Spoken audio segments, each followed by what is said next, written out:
नमस्कार, स्वागत है आप सबका। मैं हूं कवीन सचान और गणतंत्र दिवस के मौके पर राजसभा टीवी की ओर से आप सभी को बधाई। शुरुआत करते हैं हेडलाइन से। धूमधाम से मना देश और दुनिया में गणतंत्र दिवस। राजपथ पर ताकत और विरासत का शानदार प्रदर्शन। परेड में पहली बार एनएसजी का दस्ता।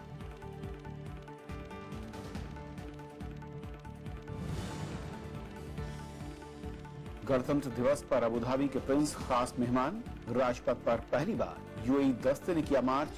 आतंकवाद के खिलाफ साझा रणनीति पर जोर।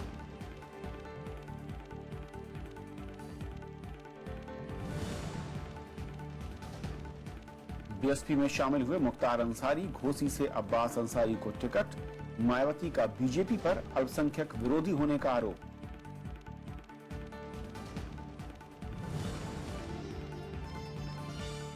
कश्मीर में भारी हिमपात से 10 जवानों की मौत। घाटी का संपर्क देश से कटा। दिल्ली समेत उत्तर भारत में बारिश ने बढ़ाई ठंड।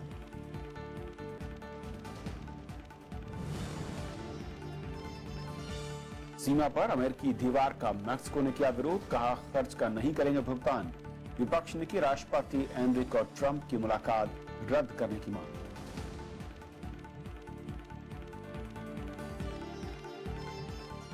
और बुलेटिन में सबसे पहले गणतंत्र दिवस से जुड़ी खबरें।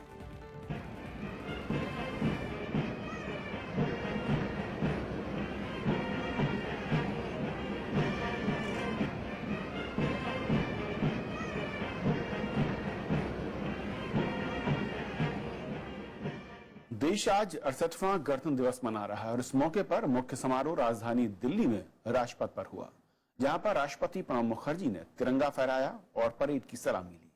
इस मौके पर राजपथ पर देश की संस्कृति, परंपरा और सैन्य ताकत का नजारा भी देखने को मिला। इस बार गणतंत्र दिवस के मुख्य अतिथि अबुधाबी के क्राउन प्रिंस शेख मोहम्मद बिन नायद अल नहयान रहे। राजपथ पर कदम ताल मिलाते जवान, ये प्रतीक है देश की बढ़ती ताकत और शौर्य का। ये नजारा बता रहा है कि धरती, आकाश और जल, हम हर जगह मुस्तैद और सतर्क हैं। गणतंत्र दिवस पर तीनों सेनाओं ने ताकत से लोगों को रूबरू कराया।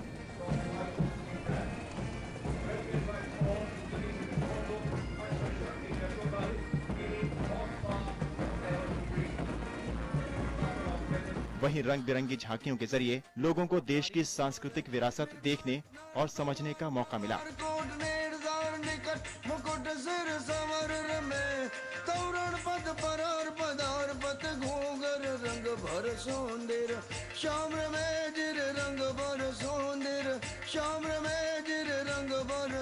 इस मौके पर उपराष्ट्रपति मोहम्मद हामिद अंसारी, प्रधानमंत्री नरेंद्र मोदी, पूर्व प्रधानमंत्री मनमोहन सिंह, कांग्रेस अध्यक्ष सोनिया गांधी समेत कई गणमान्य लोग मौजूद थे।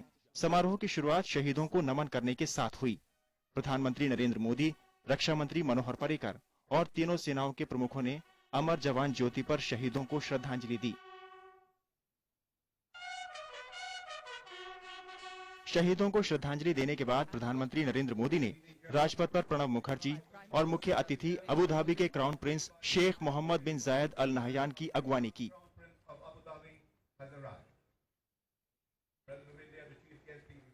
राजपथ पर राष्ट्रपति प्रणब मुखर्जी के तिरंगा फहराने के साथ 21 तोपों की सलामी दी गई। B5 हेलीकॉप्टर उल्टे वाइन ग्लास के आकार में उड़ान भरते हुए उनके हेलीकॉप्टर पर राष्ट्रीय ध्वज है। पुष्प वर्षा करता हुआ जनसमूह पर तिरंगा फहराने के बाद राष्ट्रपति ने शहीद हवलदार हंगपन दादा को मरणोपरांत अशोक चक्र से सम्मानित किया। हंगपन दादा ने ऑपरेशन के दौरान 3 आतंकवादियों को अकेले ही मार गिराया। उनकी इस साहसपूर्ण कार्रवाई से चौथे आतंकवादी का भी सफाया हो सका। हवलदार हंगपन दादा ने कर्तव्य से आगे बढ़कर अत्यंत शूरवीरता, निस्वार्थ समर्पण का प्रदर्शन किया और आतंकवादियों से लड़ते हुए सर्वोच्च बलिदान दिया। 68वें गणतंत्र दिवस पर लेफ्टिनेंट जनरल मनोज नरवाने ने परेड की अगुवाई की। राष्ट्रीय रक्षा अकादमी के स्नातक रहे लेफ्टिनेंट जनरल मनोज मुकुंद नरावने ने सन 1980 में कमीशन प्राप्त किया। परेड में भारतीय सेना की ताकत और सांस्कृतिक धरोहर का प्रदर्शन किया गया।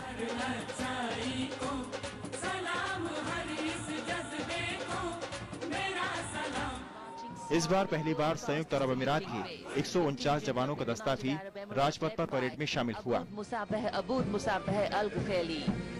Mixed contingent comprises 149 soldiers of the UAE Presidential Guard, the Air Force, the Navy and the Army. गणतंत्र दिवस समारोह के लिए सुरक्षा के चाक चौबंद इंतजाम थे। किसी भी अप्रिय घटना से निपटने के लिए अर्धसैनिक बलों, दिल्ली पुलिस के जवानों के अलावा एनएसजी को तैनात किया गया था। हेलीकॉप्टरों से निगरानी की व्यवस्था करने के साथ क्लोज सर्किट कैमरे भी लगाए गए थे। Bureau report, Rajya Sabha TV. 62वें गणतंत्र दिवस समारोह में देश ने दुनिया को अपनी सामरिक ताकत का नजारा दिखाया, जिसमें जमीन, आसमान और समुद्र में तीनों सेनाओं की बढ़ती सैन्य क्षमता दिखी। इस बार पहली बार देश में ही बनी तोप धनुष और हल्के लड़ाकू विमान तेजस भी शामिल हुए। वहीं एनएसजी के दस्ते ने पहली बार इसमें हिस्सा लिया। गणतंत्र दिवस के मौके पर दुनिया ने भारत की बढ़ती सैन्य ताकत को देखा। इस बार की परेड में पहली बार देश में ही बनी तोप, धनुष और हल्का लड़ाकू विमान तेजस भी समारोह में नजर आए।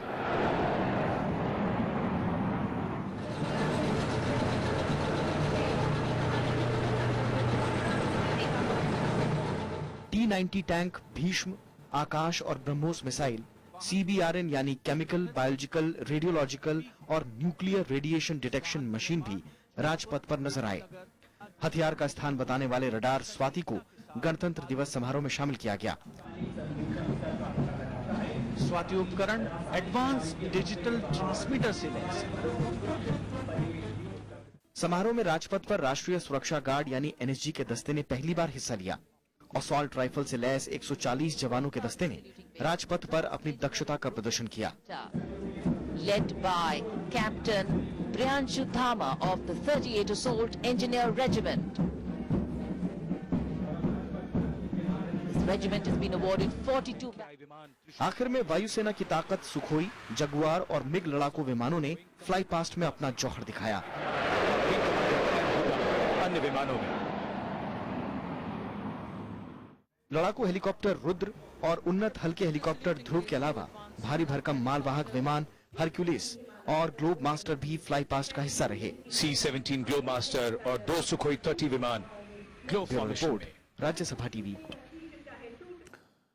राजपथ पर आज देश की बहुमूल्य संस्कृति का भव्य नजारा भी देखने को मिला, जिनमें 17 राज्यों और केंद्र शासित प्रदेशों, 6 मंत्रालयों की झांकियों के जरिए राज्यों की संस्कृति और धरोहर को दिखाया गया।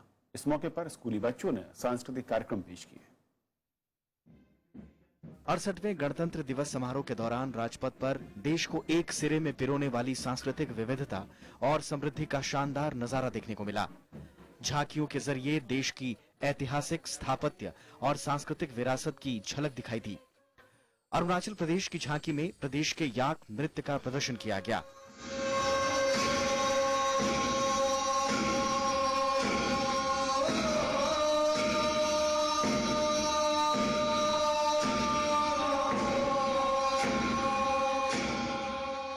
वहीं महाराष्ट्र की झांकी इस साल महान स्वतंत्रता सेनानी बाल गंगाधर तिलक को समर्पित रही। ये पहले नमन हो करी तो वंदन,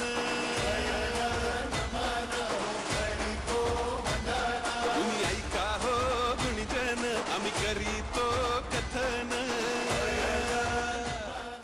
मणिपुर की झांकी में लाई हराउआ उत्सव पेश किया गया, जबकि गुजरात की झांकी कच्छ की लोक संस्कृति को समर्पित रही।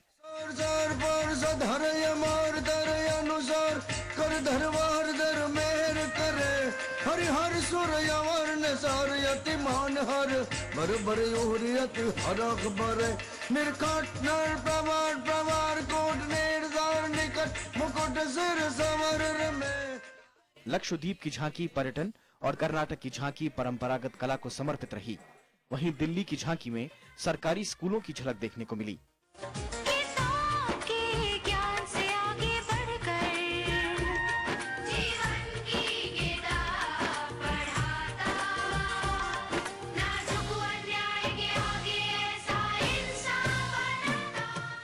हिमाचल प्रदेश की झांकी में कसीदाकारी चंबा शहर को प्रदर्शित किया गया, जबकि हरियाणा की झांकी बेटी बचाओ बेटी पढ़ाओ को समर्पित रही। बदलो अपनी सोच रे भाइयों, बेटी नहीं सबोज, आपकी बेटी हमारी बेटी कर रही नई नई खोज। पश्चिम बंगाल की झांकी शरद उत्सव को समर्पित रही, जबकि पंजाब की झांकी में जागो आइया नृत्य का चित्रण किया गया।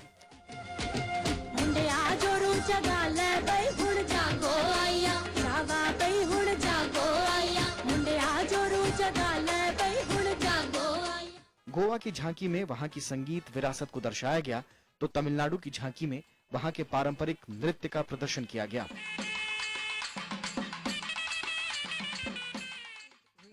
त्रिपुरा की झांकी में भोजगिरी नृत्य, तो जम्मू कश्मीर की झांकी में शीतकालीन खेलों का प्रदर्शन किया गया। असम की झांकी में प्रसिद्ध कामाख्या देवी मंदिर को पेश किया गया।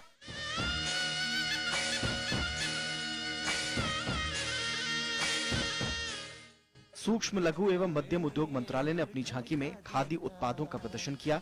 आवास एवं शहरी गरीबी उपशमन मंत्रालय की झांकी में प्रधानमंत्री आवास योजना को दर्शाया गया।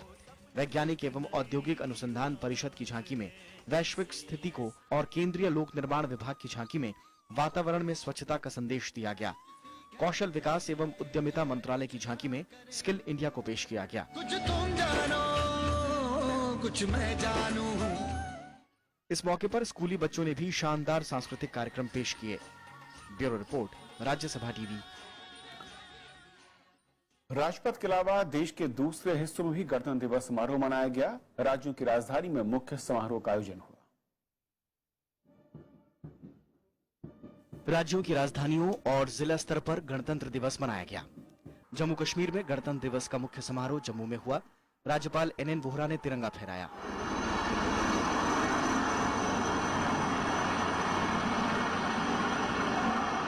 उत्तराखंड के देहरादून में राज्यपाल KK पाल ने तिरंगा फहराया।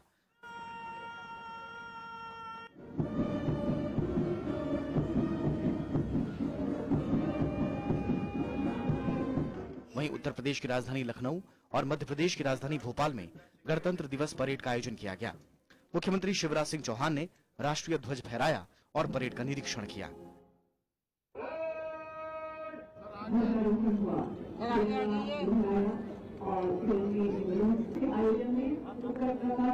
ओडिशा, असम और छत्तीसगढ़ में गणतंत्र दिवस समारोह मनाया गया। ओडिशा में राज्यपाल SC जमीर ने तिरंगा फहराया।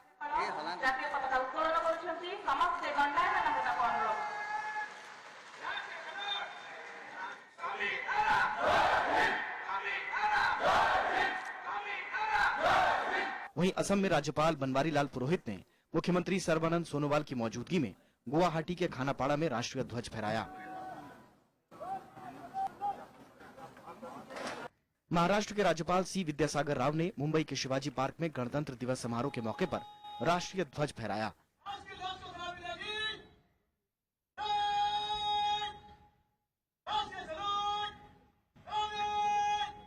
चेन्नई में तमिलनाडु के मुख्यमंत्री O पन्नीरसेल्वम ने तिरंगा फहराया।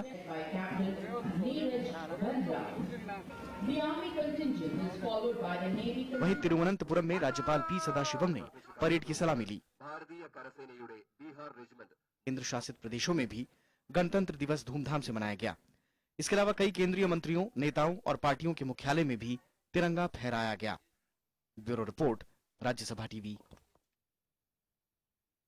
गणतंत्र दिवस के मौके पर जहां देश भर में जश्न का माहौल है, वहीं सीमा पर जवानों ने भी गणतंत्र दिवस को धूमधाम से मनाया। सीमा पर भारतीय सुरक्षा बलों ने बांग्लादेश और पाकिस्तान के सैनिकों को मिठाइयां बांटी। बाघा बॉर्डर और अटारी बॉर्डर पर BSF ने पारंपरिक तौर से पाकिस्तान की सेना को मिठाइयां और फल दिए। वहीं बांग्लादेश के सैनिकों को मिठाइयां और फल बांटने और गर्मजोशी से मुलाकातें भी हुई।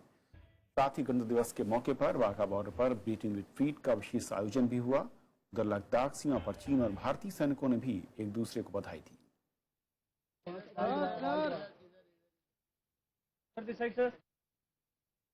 इसके अलावा विदेशों में भी गणतंत्र दिवस धूमधाम से मनाया गया। भारतीय उच्चायोग और दूतावासों में राष्ट्रीय ध्वज फहराए गए। पाकिस्तान की राजधानी इस्लामाबाद में भारतीय उच्चायुक्त गौतम बंबावले ने राष्ट्रीय ध्वज फहराया।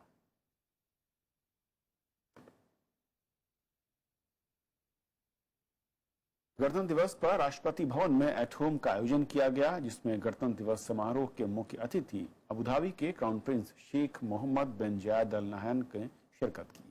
साथ ही उपराष्ट्रपति मोहम्मद हामिद अंसारी, प्रधानमंत्री नरेंद्र मोदी भी शामिल हुए। इसके अलावा पूर्व प्रधानमंत्री मनमोहन सिंह समेत कई मंत्री, राजनेता और नामचीन हस्तियां इस कार्यक्रम में शिरकत उन्होंने की।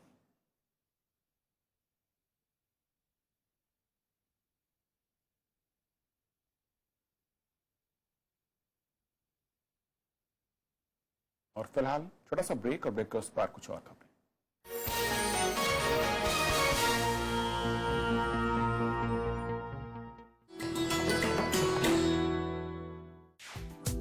विजय लक्ष्मी पंडित, संयुक्त राष्ट्र महासभा की पहली महिला अध्यक्ष, देश की पहली महिला कैबिनेट मंत्री, भारतीय संविधान सभा की सदस्य, लोकसभा में फूलपुर सीट की नुमाइंदगी, संयुक्त राष्ट्र मानवाधिकार परिषद में देश का प्रतिनिधित्व।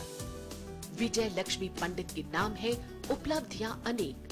नेहरू परिवार की ये सदस्य है देश की सफलतम राजनीतिज्ञों में से एक।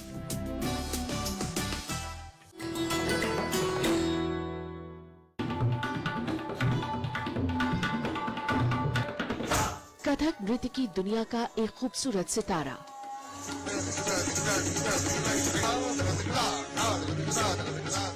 देश के साथ साथ विदेश में भारतीय शास्त्रीय नृत्य को जिन्होंने दिलाया अहम मकाम। मेरा शरीर बाहर रहता, आत्मा यहीं पर रहता है। मालिक करम से बहुत कुछ मिला है। मिलिए शख्सियत में गुरु प्रताप पवार से शनिवार रात 10:30 बजे और रविवार शाम 4:30 बजे सिर्फ राज्यसभा टीवी पर।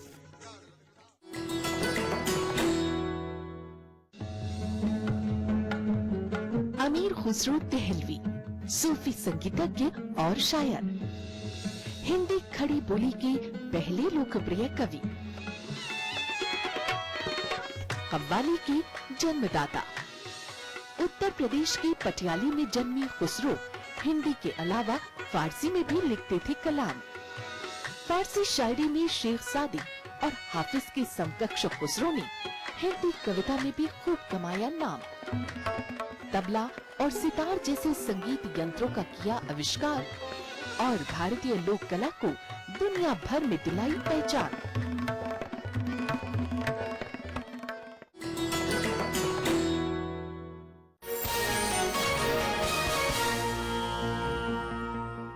कौमी एकता दल का गुरुवार को बीएसपी में विलय हो गया। लखनऊ में बीएसपी प्रमुख मायावती ने पार्टी नेता मुख्तार अंसारी के बेटे और भाई को विधानसभा का टिकट देने का भी ऐलान कर दिया। मुख्तार अंसारी इन दिनों जेल में बंद है। बीएसपी प्रमुख मायावती ने लखनऊ में अंसारी बंधुओं के पार्टी में शामिल होने का ऐलान किया। बीएसपी ने मोहम्मदाबाद गोहन सीट से मुख्तार अंसारी के भाई सिगबतुल्लाह अंसारी को उम्मीदवार बनाया है। साथ ही घोसी सीट से अब्बास अंसारी को बीएसपी का टिकट दिया गया है। मुख्तार अंसारी के परिवार ने, पूरे परिवार ने बीएसपी के झंडे व बैनर के तले एमपी व एमएलए आदि के चुनाव भी लड़े थे। ये भी आप लोगों को जानकारी है। लेकिन कुछ समय के बाद सत्ता के दबाव में आकर फिर इनको बीएसपी से अलग होना पड़ा और जिसका इन्होंने अब पश्चाताप भी किया है, जिसे ध्यान में रखकर ही आज पुनः इनको बीएसपी में शामिल किया जा रहा है। मायावती ने कहा कि अंसारी बंधुओं के खिलाफ ज्यादातर मुकदमे राजनीतिक हैं। इस मौके पर अफजाल अंसारी ने कौमी एकता दल के बीएसपी में विलय की घोषणा भी की। श्री सिबतुल्लाह अंसारी मोहम्मदाबाद गाजीपुर और श्री मुख्तार अंसारी विधायक मऊ सदर और उनके सुपुत्र श्री अब्बास अंसारी जो एक नेशनल स्पोर्ट्समैन है, हम सब लोग और पूरी कौमी एकता दल बहुजन समाज पार्टी में अपने दल का विलय करते हैं। बीएसपी ने अतीक अहमद, धनंजय सिंह और डीपी यादव के पार्टी में शामिल होने की संभावनाओं से इनकार किया। मायावती ने कहा कि इन लोगों के लिए बीएसपी में कोई जगह नहीं है। Bureau report, Rajya Sabha TV. गणतंत्र दिवस के मौके पर असम में कई जगह सिलसिलेवार धमाके हुए। हालांकि इन धमाकों में किसी तरह के जानमाल के नुकसान की खबर नहीं है। उग्रवादियों ने राज्य के 4 जिलों को निशाना बनाया। पुलिस के मुताबिक ये धमाके उल्फा उग्रवादियों ने किए हैं। मुख्यमंत्री सर्बानंद सोनोवाल ने कहा कि यह हरकत कायराना है और उग्रवाद के खिलाफ लड़ाई लगातार चलती रहेगी। हम अगले दिनों में आतंकवादी के खिलाफ जनता को साथ लेकर अपने लड़ाई हम जारी रखेंगे। किसी भी हालत में हमारे देश की जो एकता अखंडता, इन पर किसी भी हालत में कोई भी शक्ति को हम आघात पहुंचने के नहीं देंगे। भारत में रूस के राजदूत अलेक्जेंडर कदाकिन की आज सुबह उनका निधन हो गया। 67 साल के कदाकिन ने भारत रूस संबंधों को मजबूत बनाने की दिशा में अहम योगदान दिया। वो अक्टूबर 2009 से भारत में रूस के राजदूत थे। प्रधानमंत्री नरेंद्र मोदी ने कदाकिन के निधन पर शोक जताया। प्रधानमंत्री ने एक ट्वीट कर कहा कि रूस के राजदूत एक प्रशंसनीय राजनयिक थे।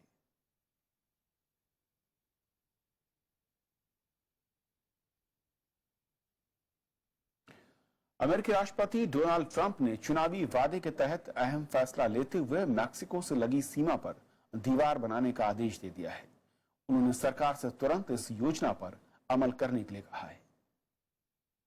राष्ट्रपति डोनाल्ड ट्रंप ने चुनावी वादों को पूरा करते हुए मैक्सिको में लगी सीमा पर दीवार बनाने का आदेश जारी कर दिया है। ये कदम अवैध अप्रवासियों और नशीली दवाओं की तस्करी पर लगाम लगाने के मकसद से उठाया गया है।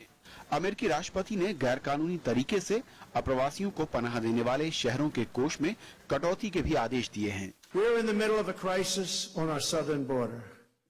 The unprecedented surge of illegal migrants from Central America is harming both Mexico and the United States, and I believe the steps we will take, starting right now, will improve the safety in both of our countries. Going to be very, very good for Mexico. इधर Mexico ने Trump के इस फैसले को मानने से इनकार कर दिया है। मैक्सिको ने साफ किया कि उस सीमा पर दीवार बनाने के खर्च का भुगतान नहीं करेगा। राष्ट्रपति एनरिक पेनिया नियतो ने कहा कि उनका देश दीवारें बनाने में विश्वास नहीं करता। Lamento y repruebo la decisión de Estados Unidos de continuar la construcción de un muro que desde hace años, lejos de unirnos, nos divide. México no cree en los muros. इस बीच मैक्सिको में विपक्ष के नेताओं ने राष्ट्रपति Anrich पेना और Trump की प्रस्तावित मुलाकात रद्द करने की मांग की है। मैक्सिको और अमेरिका की सीमा पर 2000 मील लंबी दीवार बनाना ट्रंप के चुनावी वादों में से एक है। ट्रंप 7 अफ्रीकी और मध्य पूर्व के देशों से अप्रवासियों के आने पर प्रतिबंध लगाने का भी विचार कर रहे हैं, जिनमें सीरिया, यमन और इराक शामिल हैं। Bureau report, Rajya Sabha TV. तुर्की में संवैधानिक बदलावों पर रायशुमारी अप्रैल में कराई जाएगी।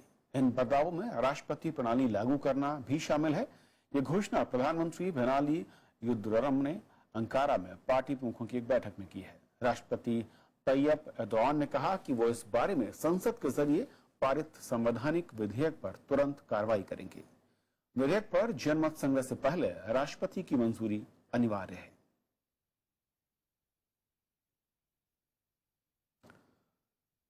कश्मीर के गुरेज सेक्टर में हिमस्खलन की 2 अलग अलग घटनाओं में 10 जवानों की मौत हो गई है। वहीं कश्मीर घाटी में जारी बर्फबारी से जनजीवन बुरी तरह से अस्त व्यस्त है। पहाड़ी इलाकों में बर्फबारी से मैदानी इलाकों की मुश्किलें भी बढ़ गई हैं। घाटी में भारी हिमपात जानलेवा साबित हो रहा है। बीते 2 दिनों में बर्फबारी के बाद हिमस्खलन की अलग अलग घटनाओं में कई लोगों की जान चली गई। बुधवार को बांदीपुरा की गुरेज सेक्टर में सेना के एक शिविर को हिमस्खलन ने चपेट में ले लिया।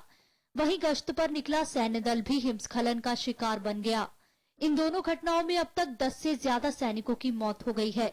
बुधवार को ही सोनमर्ग में एक सैन्य अधिकारी समेत 5 लोगों की मौत हो गई थी। Very active WOD is passing through the area, northwestern part of the country. So in Jammu and Kashmir, Himachal Pradesh and all, today also very active the snowfall and all, it will be very active. भारी बर्फबारी के चलते लगातार तीसरे दिन घाटी का संपर्क देश के बाकी हिस्सों से कटा रहा। श्रीनगर जम्मू राष्ट्रीय राजमार्ग और श्रीनगर हवाई अड्डे पर यातायात ठप रहा। वहीं हिमाचल प्रदेश के शिमला में भी भारी बारिश और बर्फबारी का दौर जारी रहा। लोग अलाव के सहारे ही दिन रात काट रहे हैं। बारिश हो रही है, रात भर बारिश हो रही है। ठंड आग जुलाई में आग सेक रहे हैं, काम कुछ नहीं हो रहा है। ऐसे में ठंड मौसम बर्फ फिर से दोबारा गिरने वाली है। पहाड़ी इलाकों में बर्फबारी से मैदानी इलाकों में मुश्किलें बढ़ गई हैं। राजधानी दिल्ली और पंजाब के कई इलाकों में तेज हवा के साथ बारिश से जनजीवन पर खासा असर पड़ा है। दिल्ली में न्यूनतम तापमान 12.5 डिग्री रिकॉर्ड किया गया। खराब मौसम के चलते 23 रेलगाड़ियां देरी से चल रही हैं, जबकि 3 को रद्द करना पड़ा और 1 के समय में बदलाव किया गया। मौसम विभाग के मुताबिक आने वाले दिनों में ऐसे हालात बने रहने की आशंका है। Bureau report, Rajya Sabha TV. तो खबरों के आज के सफर में बस इतना ही। नमस्कार।